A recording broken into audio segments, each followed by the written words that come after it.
In this In the Shop episode, we rewired the truck for the cameras up front on the dash, and we put a new hose reel along with our air compressor in the back of the truck.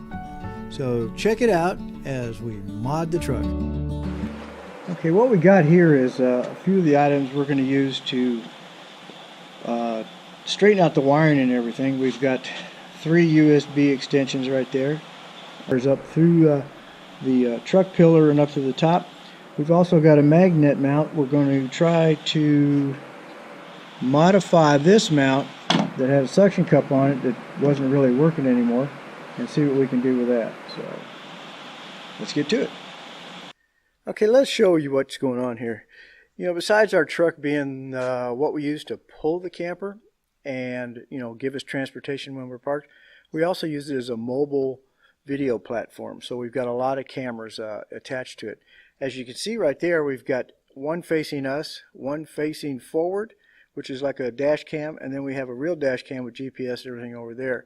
We also have a monitor that goes above the mirror that gives us a little monitor for the backup camera that's on the camper. And so it's a mess. There's cords going everywhere. So what we're going to do in this video is try to reroute all those wires and try to make some semblance of order out of the mess that we have in here. So let's get to doing that. Okay, what we've done so far is just open up the door here. We've taken this panel off so we can feed wires up. Okay, what we've done here is taken this channel off so we can feed the wires up the pillar, and we'll feed them out to the cameras out here. So that's next in to just feeding all the wires. Okay, we got all the wires set up in there. As you can see, we have wires coming down now from the top. Coming down, we have them for both cameras, the dash camera, and there's an extra one which is a C interface for a GoPro Session 5. If we want to put the GoPro Session 5 right here, we can do that. We can take that older camera out and put the GoPro Session 5 there. We've still got an experiment with all the sound and see how much it really sees. Now, as you can see over across here, that's where we brought the wires down. We still have to put the trim piece back on there, but once we do that, it'll look like nothing ever happened. So let's go put that on, and we'll see where we go from there. Okay, we've got it all buttoned up over here. We've got the trim piece on, and we'll go over to the other side and show you the other little trim piece. It's all buttoned up. We're ready to go.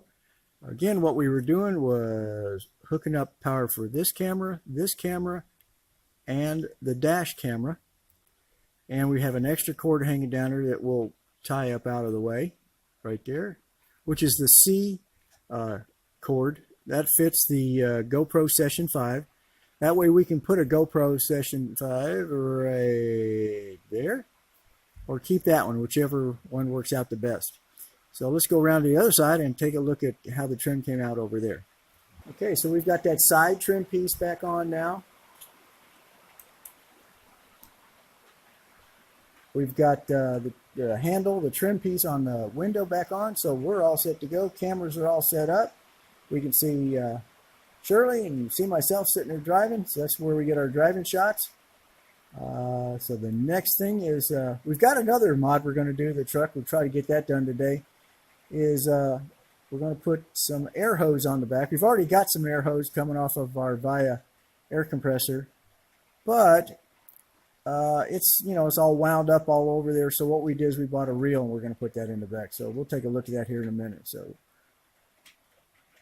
thanks for watching this part.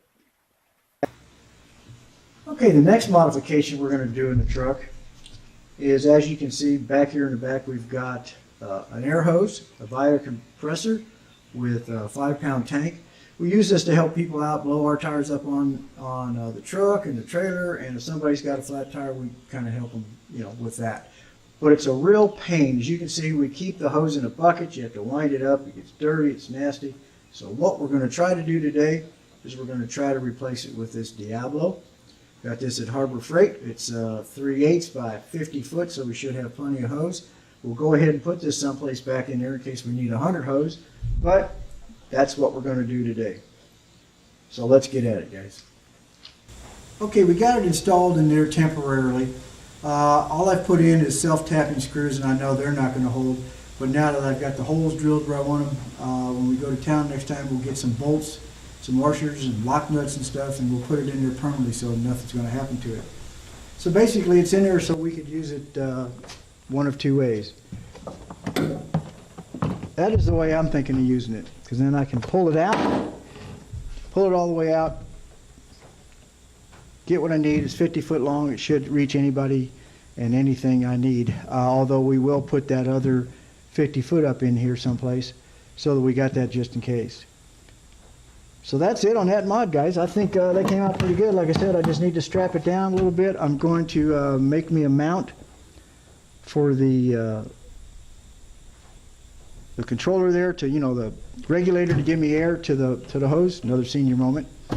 Anyway, once I get that done, it's set to go. So hope you enjoyed this video, and next time we have some modifications on the truck, we'll kind of put those up too. So 2 modifications today. We redid all the wiring so it's not hanging down in our face. It's nice and neat and out of the way and you can't see it. And we put a 50-foot hose reel on the back of the truck. So thanks for watching Down the Road We Go, guys. And this was an In the Shop series. So come on back for more. Thanks for watching Down the Road We Go. Hope you enjoyed this episode of In the Shop. As always, please subscribe, leave a comment, and let us know if you liked the video or not. Thanks for coming along as Down the Road We Go.